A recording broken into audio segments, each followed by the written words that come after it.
안녕하세요. 반갑습니다. 24년도 하반기의 절반이 지나고 있는 9월인데요. 요즘 저희 청와세무회계에서는 상반기 결산을 진행해서 고객사분들께 결산 결과에 대한 피드백과 동시에 세금 안내를 미리 좀 해드리고 있어요. 한 분도 빠짐없이요. 제가 창업한 이래로 단 한 해도 단 한 명도 빠짐없이 결산에 대한 피드백을 드리고 있는데요. 그럴 때마다 사장님께서 항상 하시는 얘기가 있어요. 어떤 이야기를 하세요? 사업하느라 정신이 없었는데 이렇게 세금을 미리 피드백을 받으면 정신이 번쩍 들어요 이러시면서 제가 너무 열심히 했는지 이익이 이렇게 많이 났는데 이거 내년 5월에 가서 알았으면 어쩔 뻔했어요. 제가 세금이 너무 많이 나오는 것 같은데 어떻게 대비를 해야죠? 이런 얘기예요. 정말 사장님들께서 사업체를 운영하시면서 정신없이 시간을 보내시다 보면 놓치는 것들이 생기기 마련인데요. 세무사님께서 이렇게 세금 피드백을 미리 드리면 놓치지 않고 챙길 수가 있겠는데요? 그렇죠. 제가 모든 고객사분들에게 결산해서 피드백을 드리는 이유가 사실 저도 그게 필요하기 때문에 만든 서비스라고 말씀을 드렸었잖아요. 저는 이미 회계사님께 저희 청와세금에 대해서 피드백을 받았습니다.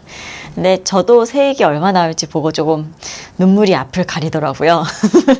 네, 저희가 이렇게 9월에 피드백을 드리고 나면 옆에서 하시던 사장님들도 벌써 내년에 나올 세금 알 수가 있다고?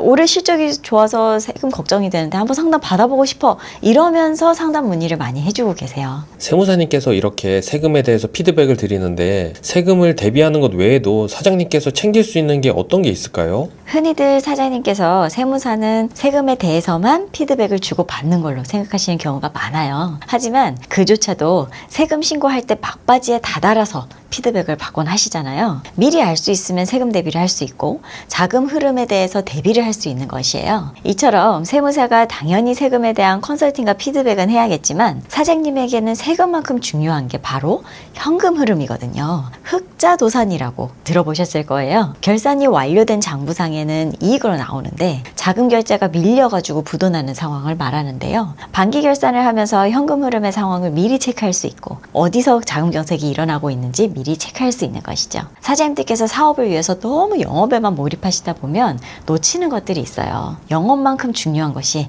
사실 관리거든요. 그 관리에는 직원에 대한 관리도 있을 수 있고 세무가 됐든 재무에 대한 이런 관리도 있을 수 있는데요. 세무와 재무에 대한 관리 소홀하시면 사업에 있어서 어려운 상황이 발생할 수가 있는 것이에요. 그런데 사업하면서 너무 바쁘잖아요. 그런 거 하나하나 어떻게 챙길 수 있을까요?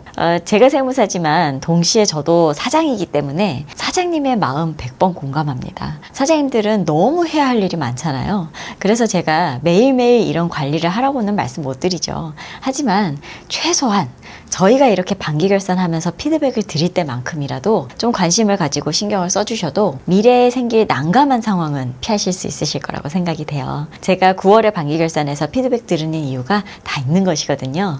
바로 타이밍이 중요하기 때문이에요. 내가 어떤 세액공제를 고려하고 있다라고 하면 지금이라도 준비를 하실 수가 있는 것이고요. 혹시나 못 받은 증빙이나 지출 예정이 있다라고 하시면 24년 남은 4개월 동안 챙겨주시면 되시는 것이에요. 그리고 자금 스케줄에서 세금 지출은 무시할 수 있는 부분이 아니기 때문에 미리 해당 자금을 고려해서 사업을 계획하실 수 있는 것이고요. 이렇게 저희가 상반기 결산하면서 피드백 드리는 것에는 세금에 대한 대비뿐만 아니라 중요한 자금 스케줄에 대한 의사결정에 도움이 될 수 있을 거라 기대해 봅니다. 오늘은 여기까지. 감사합니다. 사장님이 천명 상담 노하우 전화